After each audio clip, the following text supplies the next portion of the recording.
Hello viewers, இன்றைக்கி பார்த்தீங்கன்னா விஜய் சேதுபதி அவர்கள் நடித்து தியேட்டர்களில் வெளியாகி இருக்கிற ஏஸ் படத்தோட ரிவ்யூ தான் நம்ம பார்க்க போகிறோம். ஸோ ஏஸ் இந்த படத்தோட கதை எப்போதும் போல நான் எப்போ சொல்ல மாட்டேன் எல்லா ரிவ்யூஸ்லேயும். பட் மோஸ்ட் ஆஃப் த பேர் பார்த்தீங்கன்னா நேரில் பார்க்கும்போது என்ன சொல்கிறாங்கன்னா, இந்த மாதிரி நீங்கள் கதை சொல்லுங்கள் அப்படின்னு சொல்கிறாங்க. பட் ஸ்டில் நான் அதை பார்த்தீங்கன்னா பெருசாக ப்ரிஃபர் பண்ணல. பட் நெக்ஸ்ட் மூவிஸ்லேருந்து நான் பார்த்தீங்கன்னா அதை ஃபாலோ பண்ண ட்ரை பண்ணுறேன். ஸோ இந்த படத்தில் ஏன் நான் வந்துட்டு ஸ்டோரி சொல்ல விரும்பலைன்னா, ஏன்னா literally this movie disappoint me அப்படிங்கிற மாதிரி தான் இருந்துச்சு. நம்ம டேரெக்டாக பாசிட்டிவ்ஸ் அண்ட் நெகட்டிவ்ஸ்க்கு போயிடலாம். நான் பெருசாக நான் இழுத்தெல்லாம் பேச விரும்பலை. ஸோ இந்த படத்தோட பாசிட்டிவ்ஸ் அப்படின்னு பார்த்தீங்கன்னா, இதில் விஜய் சேதுபதி அவர்களோட ஆக்டிங் பார்த்தீங்கன்னா நல்லா இருந்துச்சு. அண்ட் மற்றவங்களோட ஆக்டிங் பார்த்தீங்கன்னா கொடுத்த ரோல் பெருசாக அவங்களோட கேரக்டரைசேஷன் பயங்கரமாக இல்லைனாலும் அவங்க கொடுத்த ரோலை அவங்க பர்ஃபெக்டாக பண்ணியிருக்காங்கப்பா அப்படிங்கிற மாதிரி எல்லாருமே அவங்க கொடுத்த ரோலை பார்த்திங்கன்னா நீட்டாக கரெக்டாக பார்த்தீங்கன்னா சூப்பராக அவங்களோட ஜாபை பர்ஃபெக்டாக பண்ணியிருக்காங்க. ரெண்டாவது விஷயம் பார்த்திங்கன்னா மியூசிக் ஓரளவுக்கு பார்த்திங்கன்னா இந்த படத்தில் நல்லாவே இருந்துச்சு. நல்ல ஒரு வைப் தந்துச்சு. தியேட்டரில் கேட்கும்போது இன்னுமே சூப்பராகவே இருந்துச்சு. அந்த பாட்டெலாம் பார்த்தா ரிலீஸ் ஆகி நல்ல ட்ரெண்டெல்லாம் ஆகிட்டு இருந்துச்சு இல்லையா. ஸோ அந்த பாட்டெலாம் தியேட்டரில் கேட்கும்போது நல்ல ஒரு பிளிஸ்ஃபுல் ஃபீலே பார்த்தீங்கன்னா வந்துச்சு.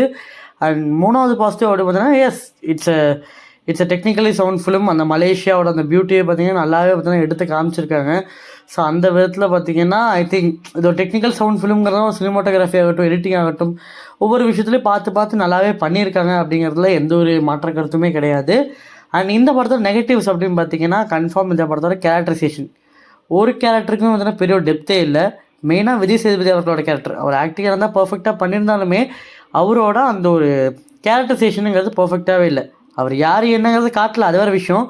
பட் அவர் பார்த்தீங்கன்னா பாஸ்ட்டில் அப்படி இருந்தாலும் இப்படி இருந்தாலும் சொல்லிட்டு ஒரு ஹைப்பெல்லாம் கொடுத்துட்டு அவர் ப்ரெசென்ட்டில் பண்ணுற விஷயமும் பாஸ்ட்டில் பண்ணுற விஷயமும் ஒரு சம்மந்தமே இல்லாத மாதிரி ஒரு ஒட்டாத ஃபீல் பார்த்தீங்கன்னா வந்துக்கிட்டே இருந்துச்சு நம்மளுக்கு ஸ்டார்டிங்லேருந்து எண்டு வரைக்கும். ஸோ அதனால் யாரோட கேரக்டரைசேஷனாக இருந்தாலும் சரி, ஏன்னா ஒரு ஃப்ளாப்னு சொல்ல மாட்டேன், ஒரு ஆவரேஜான ஒரு படத்தில் பார்த்திங்கன்னா ஒரு ஹீரோட கேரக்டரைசேஷன் சூப்பராக இருக்கும். சுற்றி இருக்கிற கேரக்டரைசேஷன் தான் பார்த்திங்கன்னா பெருசாக ஒட்டி இருக்காது. பட் இந்த படத்தில் எந்த ஒரு கேரக்டரைசேஷனுமே பெருசாக ஒட்டலையோ அப்படிங்கிற ஒரு ஃபீல் இருந்துச்சு. அண்ட் ஸ்க்ரீன் பிளேவும் அப்படி தான். ஸோ ரொம்பவே கிளீச்சியாக பெருசாக படத்தை கூட ஒட்டாத மாதிரி இருந்துச்சு. அண்ட் ஸ்டோரியுமே சூப்பர் ஸ்டோரி செமையாக இருந்துச்சு அப்படிலாம் சொல்ல முடியாது. ஒரு பிலோ ஆவரேஜான ஒரு ஸ்டோரி தான்.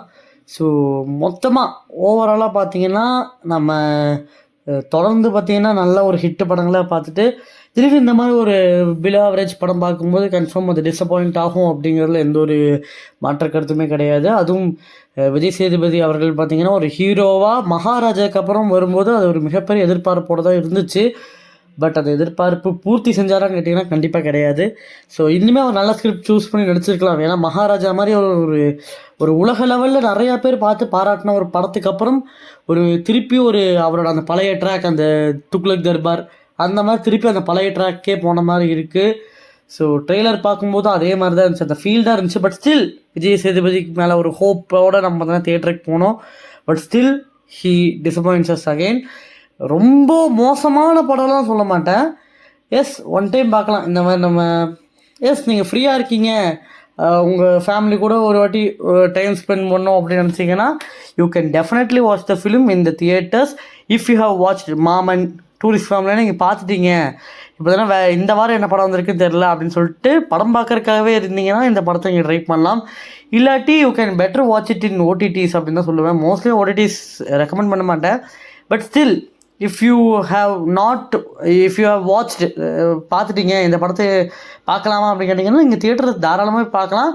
If you have time and money அப்படிங்கிறத நான் சொல்லுவேன். ஸோ ஒரு பிலோ ஆவரேஜான ஃபிலிம். ஸோ விஜய் சேதுபதி அவர்கள்கிட்ட இருந்து மகாராஜாவுக்கு அப்புறம் எக்ஸ்பெக்ட் பண்ணதுனால இப்படி இருக்கான்னு தெரில. பட் நீங்கள் பார்க்கலாம், கன்ஃபார்ம் ஒன் டைம் பார்க்கலாம் அப்படின்னு நம்ம சொல்லலாம். ஸோ இந்த படத்துக்கு நம்ம கிரேட் கோலிவுட்டோட ரேட்டிங் எவ்வளோ அப்படின்னு பார்த்தீங்கன்னா 2.5 out of 5. ஸோ 5 ஸ்டார்ஸுக்கு 2.5 ஸ்டார்ஸ் கொடுத்துருக்கோம்.